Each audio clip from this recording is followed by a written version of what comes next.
Hello, this is Matt Bradley-Shirky. I'm an author of an upcoming book, Star Trek Video Games, An Unofficial Guide to the Final Frontier, coming out from White Owl Press. And we are playing this, one of the games covered in the book here.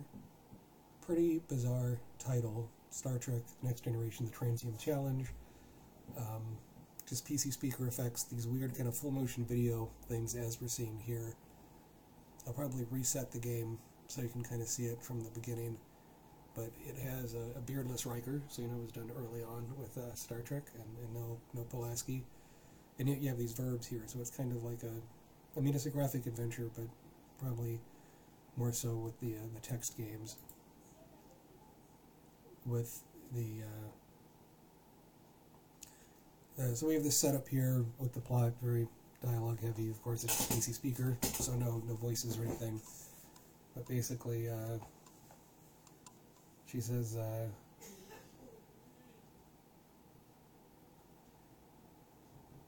so we are playing as Riker, so to speak. Space, the final frontier. It's going way too fast. To explore strange new worlds, seek out new life, and go where no man has gone before. And here we go.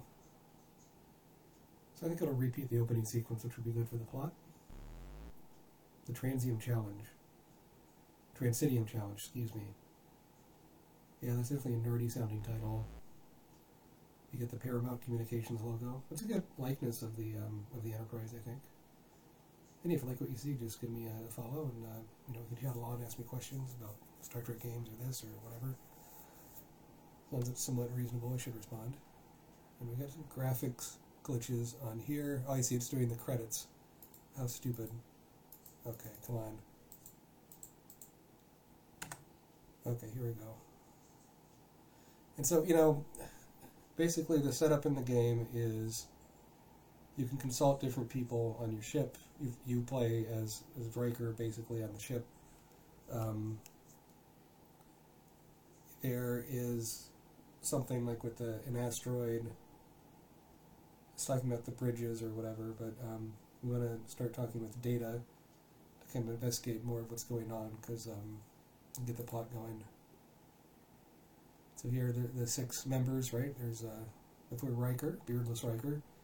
There's Picard, Data, Worf, Troy, Crusher, and Geordi. You can see it's very, very abstract, but it's using.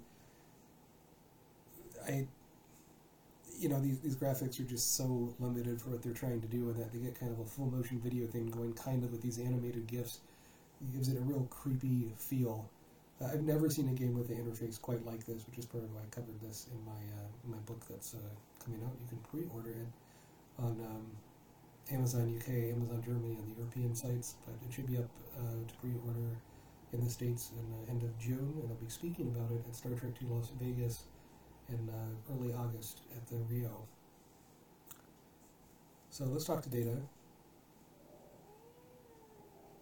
Sir, another mining operation similar to the El Dorado base can be found in asteroid D39. A human named Valora resides there. His base is a leader in mining of Transium ore, and according to our records, his base's productivity far surpasses that of Miss Jansen's El Dorado mining operation. You should also be made aware that the inhabitants of this solar system include humans and a few alien life forms. A Klingon base is located on Aquila 3, and an apparently abandoned base can be found on the 4th planet of the Aquilan system. Sir, sensors have also picked up a Ferengi trading vessel. A short analysis of its location can be found in the ship's computer. So, we want to go to a new location and find out what's going on with this mining gobbledygook. And we'll have to navigate, right? And there's an asteroid D39. This also works as a kind of copy protection, right? Although it just tells you where to go, so maybe not. The Enterprise moves smoothly out of orbit. Now it's, Happy Dog. I guess that's one of the largest asteroids, vaguely the shape of a dog's bone. Crawlers, borers, and other large pieces of mining equipment lie scattered in disarray. Great specks on its otherwise great surface. And there we get this creepy GIF of Data when it's just working with whites and blacks for the face, it gives it almost like a film noir look. I'm not quite sure if that's a good thing or not. But it's what we have. So.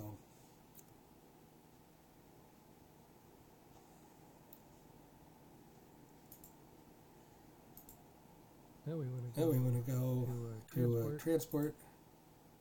It shows Riker's going to the transport room, and we will take Geordi with us. We're just going to take one, and then we're going to go to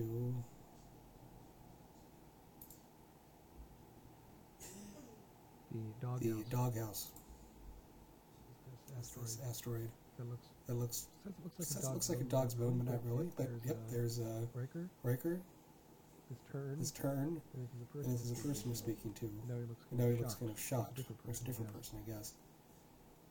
Old, broken, and disassembled machinery lies on every available surface. The sickly plant sits atop a battered desk, seemingly overcome by the cigarette butts protruding from its pod. Right.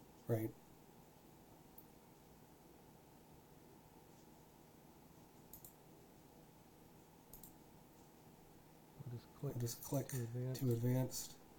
There's not like hotspots really, you know. Again, like the interaction in this game is pretty damn limited. So if we look, Geordi approaches in a disconcerting manner. He is upset and has something urgent to say. Okay, Geordi, what is it? Sir, something's jamming my visor. I can't see a thing. Request permission to return to the ship. Not much of a choice, so I'll agree. So now he's going to try to fix his visor, I guess. I'm on the ship, or excuse me, on the doghouse asteroid belt. All alone. So what does that mean here?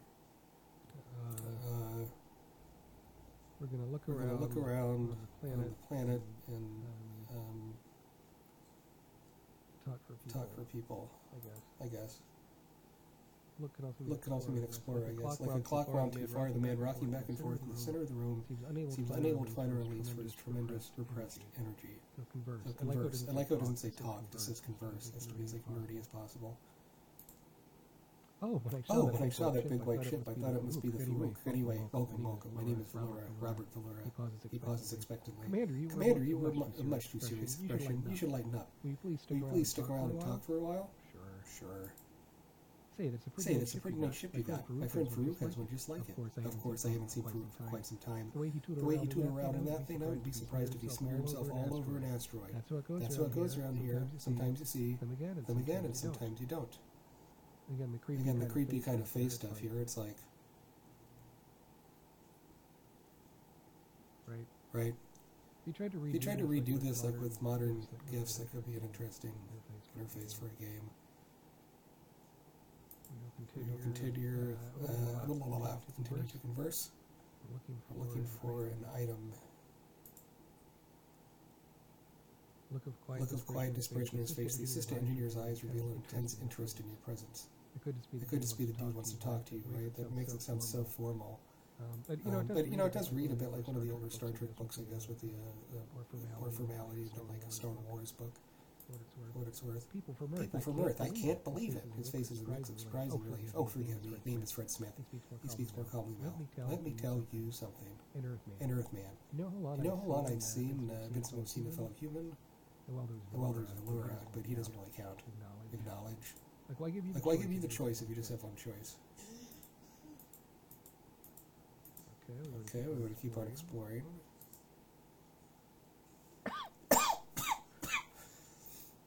Here's the same one.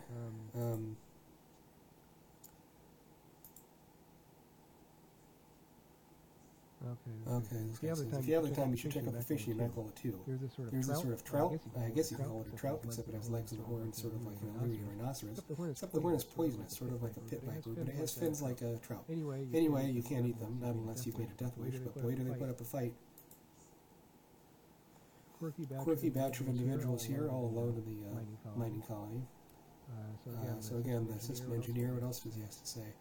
Smith is still full of excitement. And man, you've got the greatest ship. I've always wondered if you would Starfleet. My mother would never hear of it. I don't remember my father at all. So this is something you get in adventure games a lot. and kind of older science fiction novels too, is someone just goes into their life story for pages and pages, when really, I think a little bit goes a long way, and it kind of comes out as longer when it's just text and you're reading it out loud, or as I'm trying to do acting out loud here, you know. But if this was meant for like voice dialogue, I guarantee they would, or they should, you know, trim it down a bit. I didn't remember my father at all. My mom says he was a great man, a true frontiersman. I ran away at a pretty young age and I've been bouncing off satellites ever since. But boy, after being stuck out here for what seems like an eternity, I've got to get out. Let's keep on talking. And so we go back and forth with this guy. I'm going to speak, sure. You're probably wondering about that grease jockey I have working for me. I found him in the Illyrian flea market a few years ago, a more abject creature you've never seen. Dressed in green paint and filthy grass pants, I bought him thinking he was a Hutu. It wasn't until I got him home and cleaned him up that I discovered he was a human. Never could get him to explain how he got in that position. You might have noticed he was not much of a talker. There should be a button to say like finish conversation or look for someone else to give a better loop. Otherwise, you're just, you know, kind of in a bit of a lurch here. Okay, so now there's a lot of back and forth between these characters, and he said, she said, but it's really he said, right? Smith gives a sinewy glance. That's a weird word, sinewy. That's more like a thing you just describe muscle or an arm. The lure, he's a sociopath. We don't get many visitors in the basement. Geez, when we do, he just goes wild. He won't shut up. When I was first assigned here, he would follow me around constantly, always talking. He's impossible. When he found me in Illinois 2, I was too spaced out of the local aboriginal hoodoo to know what was happening. Next thing I know, here I am. All right.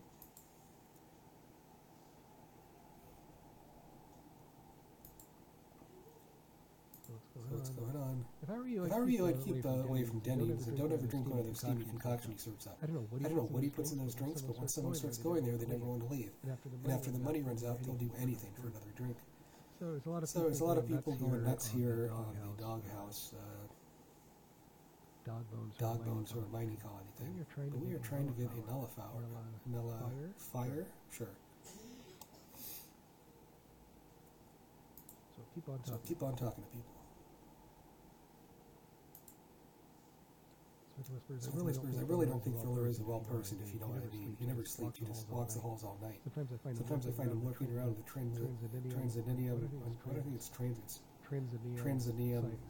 silos. You're just looking at it, staring to it. It's almost like he's watching it. I mean, he's probably got the most successful mining operation inside of Centauri, but it's almost like if he talks to the rock. Like the rock was a newly found friend or lover. He gives me the creeps. All right. Where's that nullifier? I suppose you're wondering how I got here. I used to be the this is quite a lot of text, so I'll give the game that, right? I used to be the administrator of the mine on Illyria. I had an Illyrian wife, a perfect almond-shaped body, and the most beautiful big blue eye. And three wonderful little, but it wasn't enough. I started looking around, and the more I looked, the more I liked. Soon I had 3 or 4 dozen women on the planet's surface and another half dozen in orbit. Little did I know that my wife was playing the same game. One day I came home and it was all gone. The wife, the kids, even the holovision carried off by some intergalactic Romeo. But that's all behind me now. Now I just have a bunch of rocks. Well, that's a little bit sad.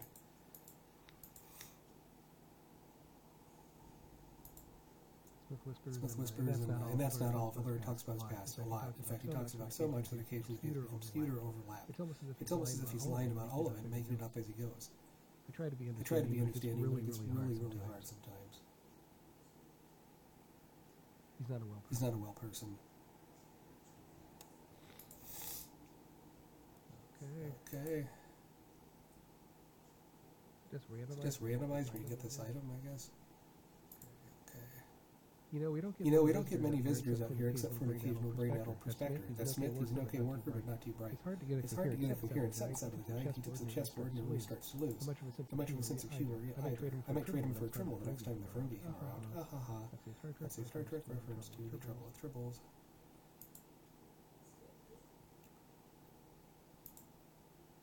Smithstone becomes lighter, happier. I don't transfer it. I can't wait till it comes through. I mean, geez, they should just put a robot here that nods its head and has to randomize and create responses to him.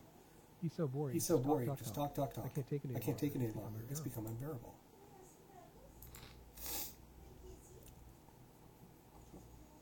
Go back to this guy. Have you noticed how the Transium dust sticks to everything? That's because it's ionized. It may look like dumb rock.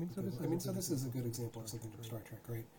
You have a lot of these scientific details that explain why the culture is on a planet, why it is, why the people is dressed in a certain way, why, in this example, it's so specific as to why dust sticks to everything. And it's the kind of attention to detail to the, I wouldn't say it's hard science, it's more like soft science, but that's something that Star Trek is, I guess it depends on the author, right? But I mean, that's something that you wouldn't see that in a Star Wars book necessarily. It may look like dumb rock, but the lower electrons don't bother looking, and they're too small to see. They're whipped up in a perpetual frenzy. Right now, all about you can do is burn the stuff, but if anyone can ever figure out how to make a ransom step, it'll make like a dilithium look like charcoal. Okay, well that's interesting. Dilithium are the crystals that's used for the transporters. The transporters on the engines and starships in Star Trek. So if this Transium stuff can be harnessed, it can be more powerful than dilithium, so that's be valuable for the Federation.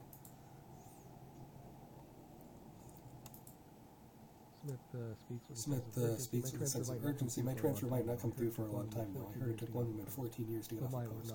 Oh my, what an awful thought. To be stuck here with Valora for the rest of my days. I've got to get out. I simply have to. I wish you guys could take me with you. I mean, I'm sure you got a suit that would fit me. No, that's a little too much of a request. You guys can never do anything like that. I sure wish you could. That kind of sounds like it should be a puzzle, but we're looking for a nullifier. It says also look around the planet, right? And what does consider mean? I don't know. Consider object is what? That's the Ferengi trader That's ship. the Ferengi trader ship. If we move, what does that give us an option to? Just to the ship, I would think. Oh, we can walk around. We can walk around. Maybe we should do that. Let's see.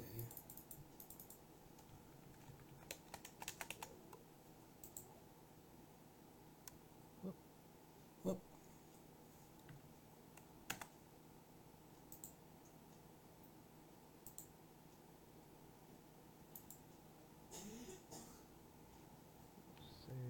Save.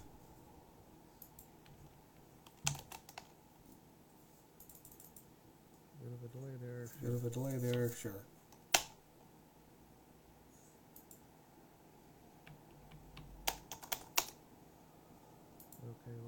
Okay, we'll just cancel.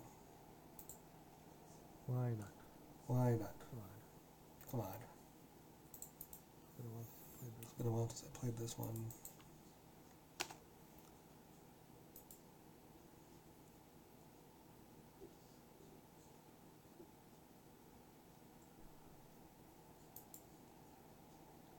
You're gonna have to stick from the very first dialogue with these guys. I hope not.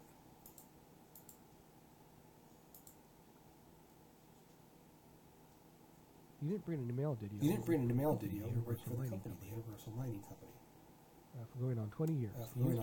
It used to be that I couldn't do anything with a supervisor breathing down my back. Now I have to hold up a cardboard sign for getting anyone to notice me. Waiting for my transfer orders. Maybe they're forgetting about me.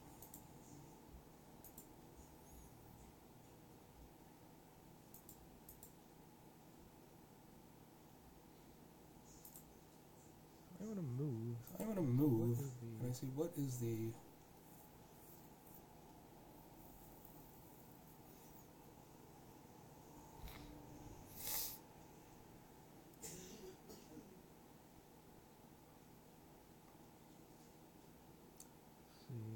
See. Here's Middle Riker. Where do I go here? Can I not go anywhere? It doesn't look like it. I just want to click through this stuff. And get the item. Okay. Here we get the nullifier. Finally. I mean, this is ridiculous. It expects you to do it like 20 different times. Excellent, Commander. Such good companionship deserves reward. Here's an item I obtained long ago from a Ferengi but never found a use for. It's a nullifier.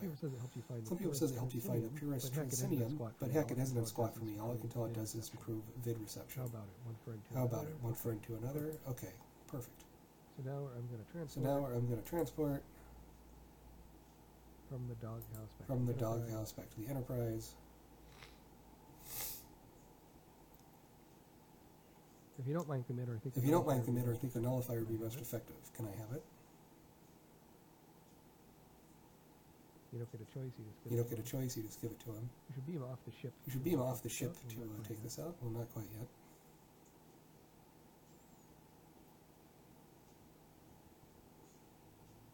Except he does already. Except he does already. He says now he looks normal with the nullifier attached to his visor. attached to his visor.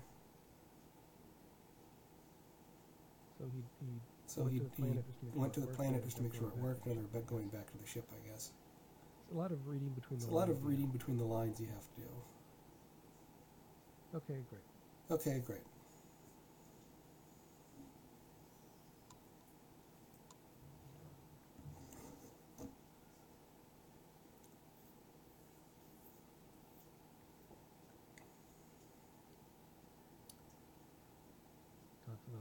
Talks about the transporter pads. That's all well and good.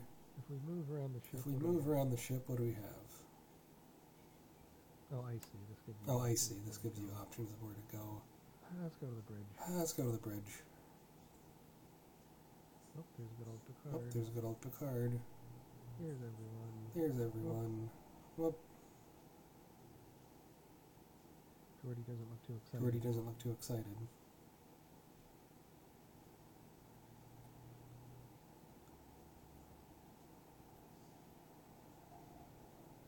The bridge is a large oval space dominated by creatures in the center and a large viewer that gives the illusion of a window into space. Instrument panels cover the back wall. Alrighty then. Alrighty then. What does analyze? What does analyze do? Mr. Data looks up with an error. So he's talking about. We said all this already. Fine. That's fine. Contact.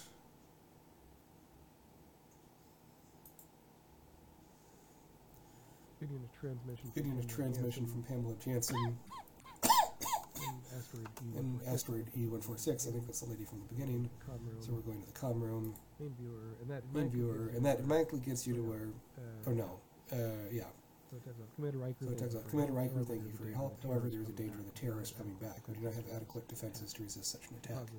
She pauses a moment and matter-of-factly states, I implore you to dispatch security officers to protect us until the terrorists are brought to justice.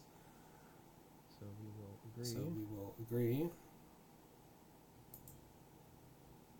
And then another ship moves into the vicinity.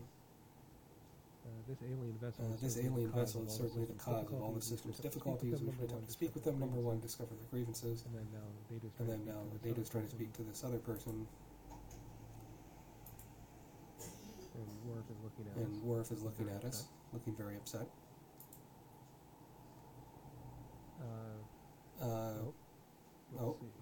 Let's see.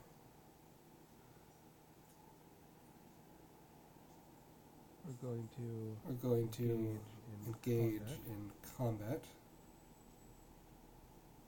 We'll see how quickly we die. Now in pursuit. That's kind of good interface down here, right? Now pursuit commander are waiting for the orders. Sensors indicate he has at least twice the power of a starship. Okay. So this is almost like Monty Python or something with these short little graphics. So if we increase impulse, we're advancing on the alien ship. When we do a torpedo. Uh-oh. We got a hit.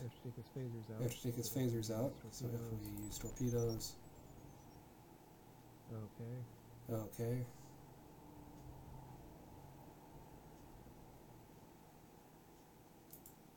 That one as close as accuracy is not very good. Alright. Let's shoot with the phasers. Again with the phasers. Oh, took another hit there. And torpedoes. Okay.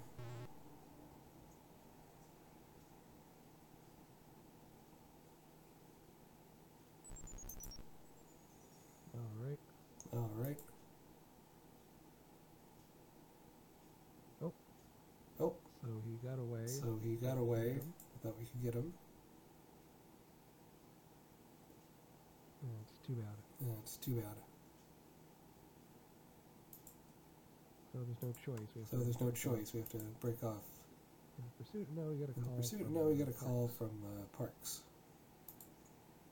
Greetings, I'm Dr. Parks. Greetings, I'm Dr. Parks. I'm responding so promptly. But I'm afraid the crisis no longer exists. I've heard that you have station troops. I've heard that you have station troops at El Dorado. This could be right as a propagation by the terrorists. I urge you to withdraw the troops. I urge you to withdraw the troops. We're going to refuse. I am warning you, Commander. I am warning you, Commander. If there's more violence, your meddling will be the cause. Okay, so he's threatening us. Fine.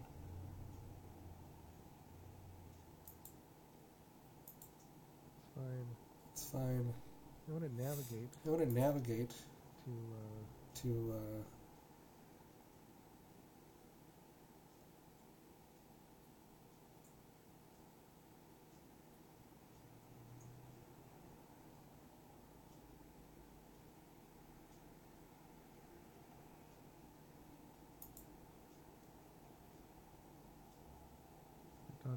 It talks about this. Oh, that's the thing he uses. Oh, that's the thing he uses with the visor. To look up with the visor. Very, very good. Very, very good. We're going to keep navigating. So we're going to keep navigating.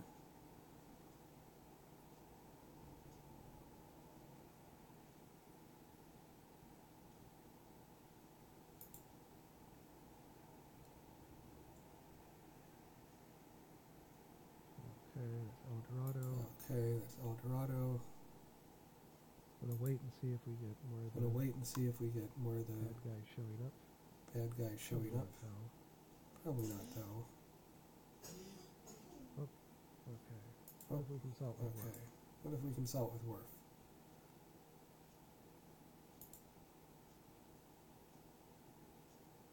Lefort can see again. I hope that is the only. Lefort can see again. I hope that is the only change that is made in him. He's concerned about his fellow crewmates. If we navigate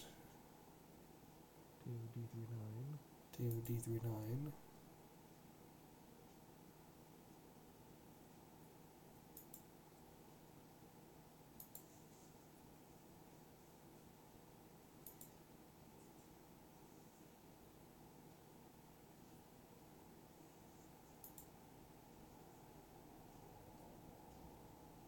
What does Mr. Data have to say? Talking about the thing we just fought. We're lucky to be alive.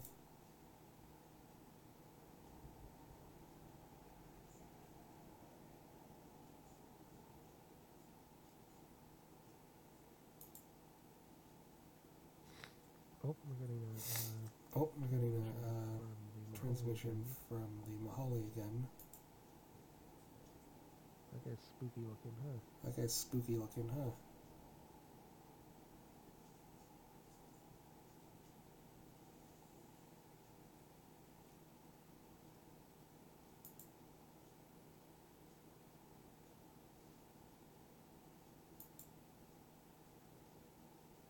Interesting. So we're still in a fight.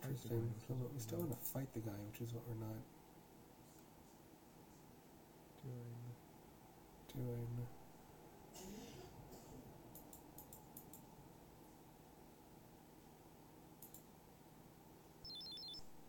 Oh, what's that? Oh, what's that? What if we choose more? Oh, weird. Okay. Oh, weird. Okay.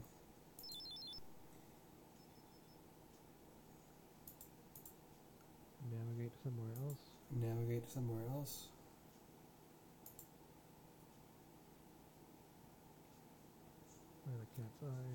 By the cat's eye.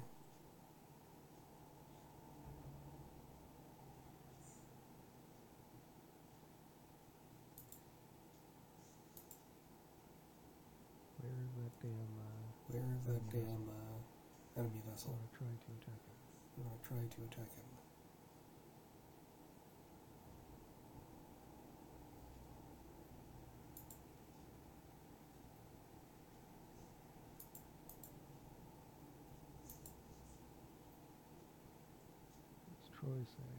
What's Troy say?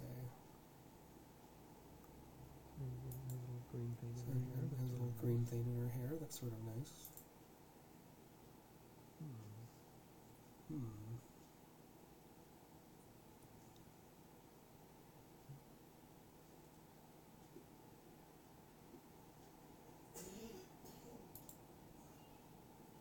Go back to Go back to D39. Okay.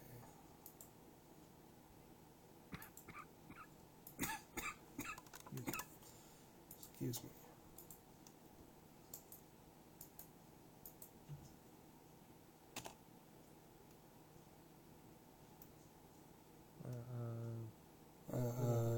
Cruiser. Clean patrol cruiser around C21. Oh, small ship. Oh, small ship.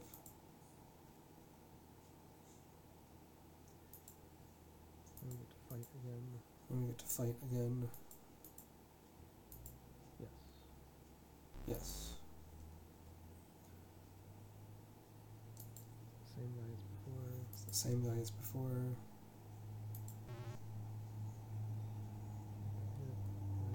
Got hit. Evade.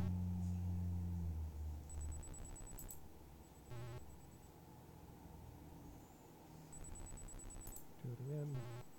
Do it again. Man. Man. Broke off again. We broke off again. Well, there you go. I think you get the idea of this game. Well, there you go. I think you get the idea of this game. Well, maybe I'll do more of Later this when we're having better luck. later when we're having better luck. But if you like what you saw, please give me a follow, and I'll be around doing some more Star Trek games at some other time later this week. Thank you. Thank you. Catch you.